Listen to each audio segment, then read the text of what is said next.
అందరూ వచ్చేసారా? నువ్వు చేసిందేం కరెక్ట్ కాదు. పిరికి వాడలో ఇలా భయపడి పారిపోకూడదు. నీ సమస్యకు పరిష్కారం ఇదే అని అనిపిస్తుందా?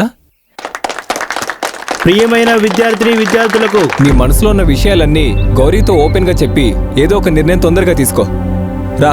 ఇప్పుడు మనం అందరం ఎంతగానో ఎదురు చూస్తున్న ప్రోగ్రాం, మన కాలేజ్లో మర్యాద దక్కిన మన ప్రియమైన గౌరీ పాట. పద.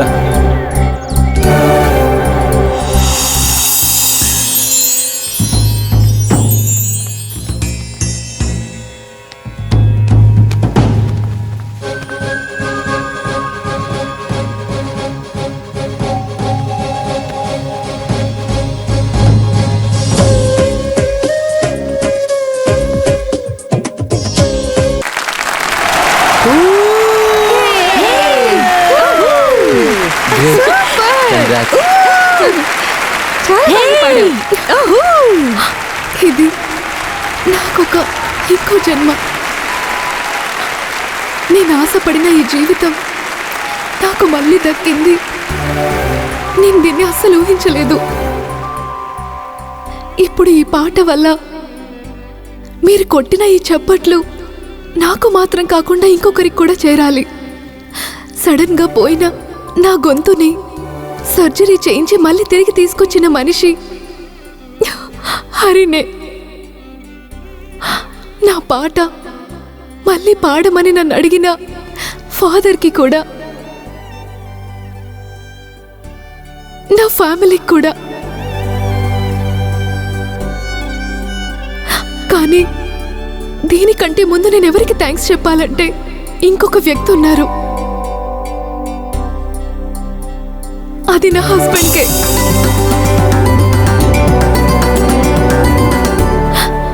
ఆయన చేసిన ప్రార్థనలు, మోటివేషన్ ఉన్నందువల్ల మాత్రమే నేనిక్కడ పాడగలిగాను.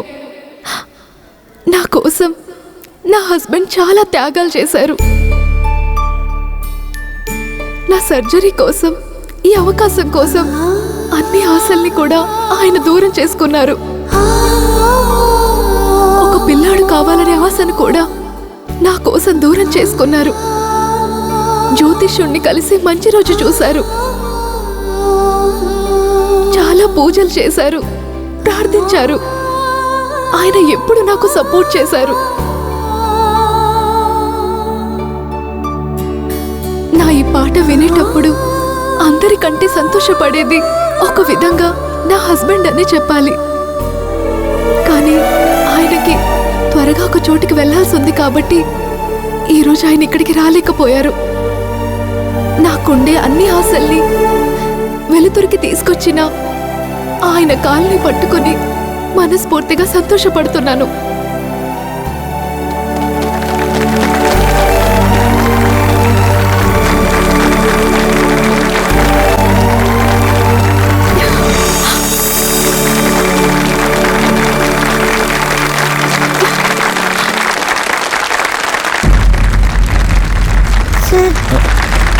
నేను ఒక విషయం చెప్పాలి. మైకు. సరే చెప్పండి. Thank you.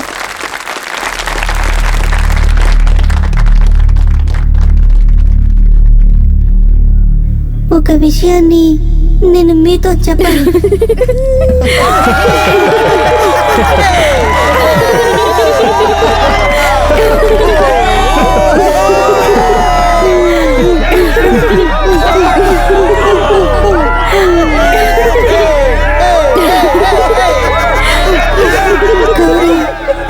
మాటల్లో గొప్పగా మాట్లాడిన ఉన్ని కృష్ణన్ నేనే. నా గొంతు విన్నాకే మీరు నవ్వుతున్నారని నాకు తెలుసు. నేను మిమ్మల్ని అడుగుతున్నాను, నేను చెప్పడానికి వచ్చిన 2 విషయాన్ని వినడానికి కాసేపు ప్రశాంతంగా ఉండండి. ఈ గొంతులో ఉన్న లోపాన్ని కాసేపటి వరకు మీరు మర్చిపోండి ప్లీజ్.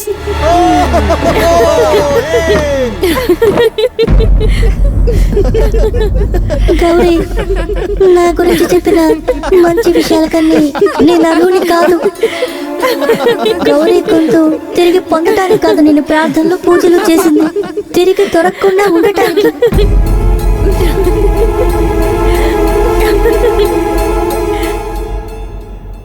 నాలాంటి ఒక మామూలు మనిషికి ముందు గౌరీకుండే లోపం తను మాట్లాడలేదు కాబట్టి అలా ఉంది.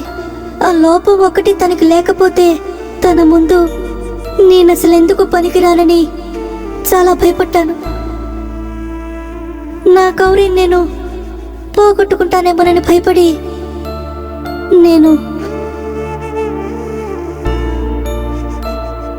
నా గొంతు కట్టి అసహ్యమైంది నా మనసు మాత్రమే.